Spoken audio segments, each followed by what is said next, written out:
আসসালামু আলাইকুম, সবাই কেমন আছেন? আশা করি ভালো আছেন। তো আমিও আল্লাহর রহমতে আপনাদের দোয়া ও ভালোবাসা অনেক ভালো আছি। তো আজকে কী দিয়ে দুপুরে লাঞ্চটা সারলাম সেটা আপনাদের সাথে ছোট্ট করে শেয়ার করছি।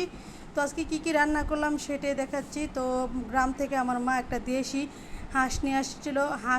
দেশি হাঁসটাকে কেটে কুটে পরিষ্কার করে ধুয়ে নিয়েছি। এদিকে আমি প্যানে তেল, পেঁয়াজ, শুকনো গরম মশলা দিয়ে পেঁয়াজটাকে ভেজে নিচ্ছিলাম। হাঁসের মাংসটা দেখুন কতটা সুন্দর, একদম 1.5 কেজির মতো একটা হাঁসের মাংস হয়েছে, মানে অনেকটা মাংস হয়েছে।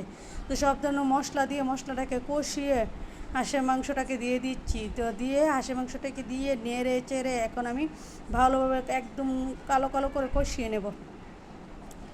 একদম হাঁসের মাংস যত কষাবেন ততই স্বাদ, যত কষিয়ে রান্না করবেন ততই স্বাদ লাগে, কালারটাও চেঞ্জ হয়ে যায়, খুব মজা লাগে খেতে। আর দেশি হাঁস তো স্বাদের কথা বলে সেটা বোঝানো যাবে না, এত মজা। এদিকে আমি টক পাতা নিয়েছি, এটা আমাদের গ্রামে বলে মেস্টাফলের পাতা নিয়েছি। মেস্টাফলের পাতাগুলোকে আমি শুকনো খোলায় তেলে ভেজে নিয়েছি। এদিকে পেঁয়াজ, শুকনো মরিচ, কাঁচা মরিচ, তারপর মাছ ভেজে নিয়েছি। আর এদিকে করলা ভাজিটা বসিয়ে দিয়েছি, সিমের বিচি দিয়ে করলা ভাজি।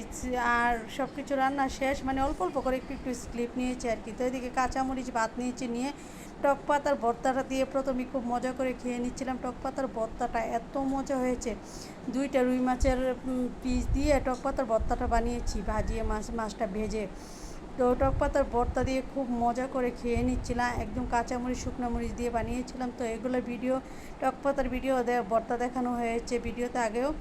তো হাঁসের মাংস দেখানো হয়েছে, করলা ভাজিও তাই, এত পুরো ভিডিও দেখাইনি, মানে অল্প অল্প করে একটু একটু করে দেখিয়েছিলাম আর কি। তো করলা ভাজি দিয়ে আমি কাঁচামরিচ দিয়ে খুব মজা করে খেয়ে নিচ্ছিলাম। কাঁচামরিচটা দিয়ে করলা ভাজি এত মজা লাগছিল, সিমের বিচি দিয়ে বেশি করে পেঁয়াজ দিয়ে কাঁচামরিচ দিয়ে করলা এভাবে ভেজে দেখবেন, আলু ছাড়া খুব মজা লাগে। এমনি তো ডায়াবেটিসের জন্য আলুটা খুব ক্ষতিকর, তাই মাটির নিচের জিনিস, তাই মাটির নিচের সবজিটা একটু কম খাওয়ার চেষ্টা করি আর কি।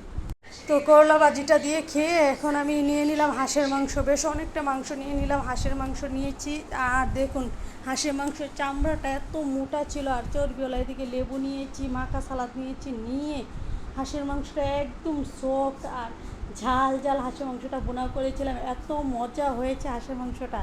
তো আমি খুব মজা করে সালাতের সাথে মাংসটা একটু একটু নিয়ে খেয়ে নিচ্ছিলাম। আমি একটু হাড় চর্বিওয়ালা মাংসটি বেছে বেছে নিয়েছি, কারণ হাঁসের মাংস তো হাড়ি বেশি। আর আস্ত রসুন না দিয়ে আমি রসুনের কুয়াগুলো আলাদা আলাদা করে দিয়েছিলাম।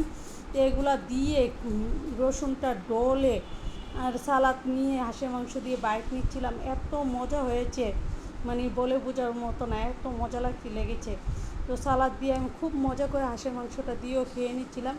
আমি হাড়গুলো বেছে বেছে নিয়েছি, হাঁসের মাংসতে বেশিরভাগ হাড় থেকে, তো হাড়ওয়ালা মাংসটি নিয়ে আমি খুব মজা করে খেয়ে নিচ্ছিলাম। চামড়াগুলোও খুব মজা লাগে আমার কাছে, চামড়াওয়ালা মাংস 2-3টা নিয়েছি, নিয়ে এত মজা করে খেয়েছি যেটা বলে বোঝানোর মতো না। তো আমার ভিডিও ভালো লাগলে সবাই লাইক কমেন্ট শেয়ার দিয়ে পাশে থাকবেন, আর আমার জন্য সবাই দোয়া করবেন। আল্লাহ হাফেজ, আসসালামু আলাইকুম।